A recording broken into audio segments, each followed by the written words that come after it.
So we got divorced, and I prayed for him for years, and I did everything right. And I was kind of mad at God, that at the end of the day, it was a hard lesson about free will. And no matter how much you love somebody and how much you pray for somebody, God gives each and every one of us free will. And I had to learn that the hard way. After marrying him and committing to him before he committed to God, that was the mistake that I made. And that's why, I'm so tough now about, being unequally yoked with somebody, because I don't want to go through the embarrassment of that. And I don't want to go through the the trauma of loving someone and committing to them, and them not committing to me or committing to God, because at the end of the day, I'm committed to God, and that's gonna create a wedge between you and your person if that person isn't also committed to God. And that's kind of what would happen between me and my ex-husband is, I was just more committed to God than he was, and it caused problems between us, and we would fight about it. And so I had to make that tough decision. The absolute last thing I wanted to do was break up my family and get divorced. And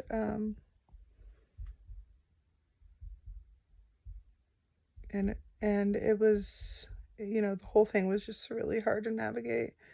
Once we did split up, taking my two young boys and dealing with everything all by myself and trying to keep that schedule going of taking them to church, became too much. And I remember crying and just telling God, I still believe, I still love you. You're still number one in my heart, but the opposition is too much. It's too much. I can't keep up. I can't do this anymore. And I willfully walked away just from being completely exhausted and overwhelmed and embarrassed by the whole situation.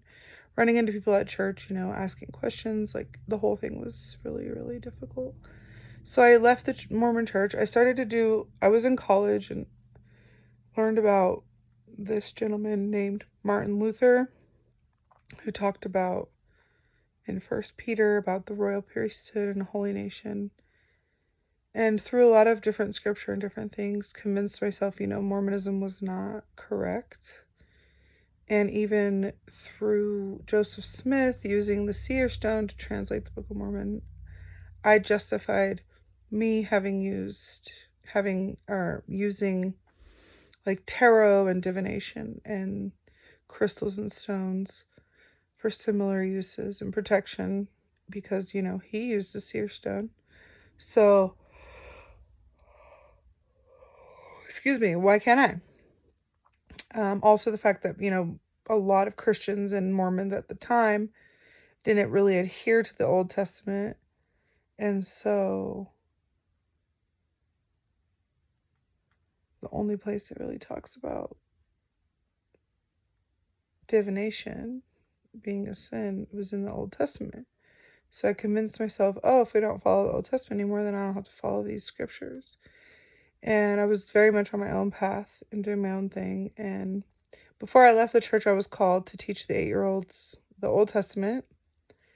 And that was part of the reason I left as well, because we learned about King David and King Solomon and, some of their transgressions, and the fact that God still loved them regardless of how much they disobeyed him. And I'm teaching these 8-year-olds, and I'm trying to understand, why would God do that? Why would God be okay with that? When in the Mormon doctrine, I'm preaching, if you be blameless and you strive to be the best that you can be, there will be blessings attached to good behavior.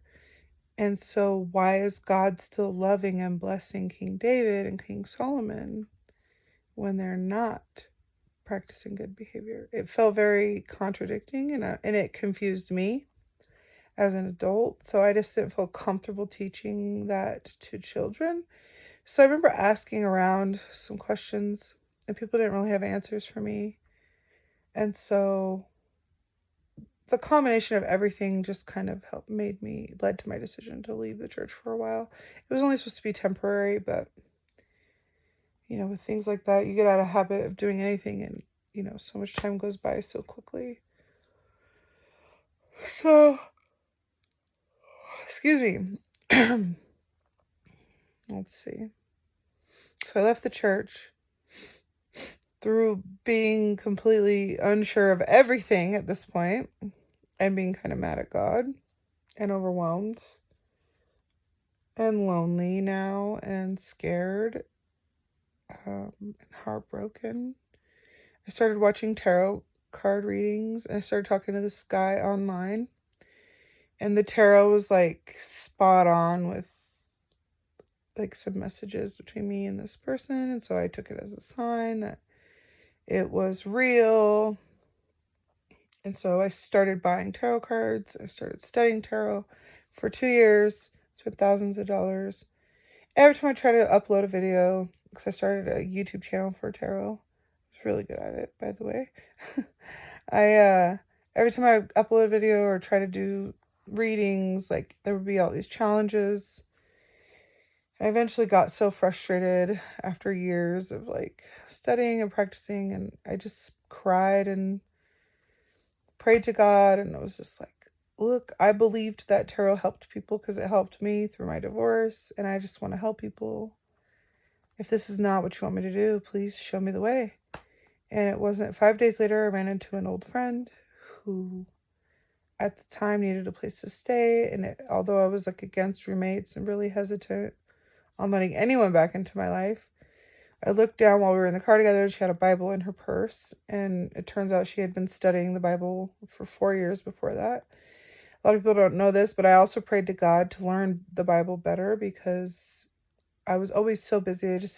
By the end of the day, I'm just too tired to sit and like study and read. I just didn't have a lot of time or energy to invest. And so I learned a lot through dialogue and kind of asked God to help me like learn. And so she had already been studying the Bible, so we spent a lot of time studying the Bible, talking and learning about different stories. And so her and I lived together for 3 years, and I learned as much as I possibly could from her. All good things must come to an end, and nothing lasts forever. Eventually, we went our separate ways. And during that time, I had met a gentleman who was an Israelite, Hebrew Israelite, and I fell in love with him. And he taught me about the Bible as well. It was like when I left the Mormon church and had all these questions, this person in this situation like picked up like right where I left off, where I was like mentally in regards to God and the Bible. It was like all those questions I had that never got answered, he was able to answer them for me. So he taught me about the Israelites, the chosen people, and their relationship. He taught me about, the fact that God is the Most High God, and, the different terms to use, and all of these things resonated as truth for me. And so I studied the Bible extensively for 3 years with my roommate and on my own. And, while I was in love with this gentleman, he went on to tell me like Isaiah 4, which, 7 women will take hold of one man. And so he believed that meant he was going to have 7 wives and I was going to be one of them. But he waited until after I slept with him to tell me that. And so, I was lost. Like, I thought I knew things and then I didn't. And I thought because he claimed to be a man of God that if we slept together, we would get married. I thought that's just what that meant. Like, obviously, like if you're a man of God, I'm a woman of God, we're going to get married if we're sleeping together, because otherwise it's fornication, right? Well, I didn't understand anything about Hebrew Israelites or that they believed sex was marriage or any of these things. And so in my mind, looking back, it felt very much manipulative and like a complete setup to get me to be one of his wives or servants or whatever. And I just, as much as I fell in love with him, like I just did not like how that set in my spirit. So I just went on my own path of research to study to see if there was any evidence against that in the Bible to prove that was incorrect. In my attempts to study and learn more about his perspective, I just learned so much about the Bible and scripture, and God was just kind of there every step of the way. And then I would talk about it with my roommate. And basically in 3 years, like, I really have grown to understand a lot that goes on with scripture and the Bible. And, after my roommate moved out, I was feeling really overwhelmed with my children and feeling like I needed, some help. And the missionaries started to come over and teach again. And my son decided to get baptized. And through them coming to teach him, like, a lot of things have been being brought back up in my spirit regarding the Mormon Church. And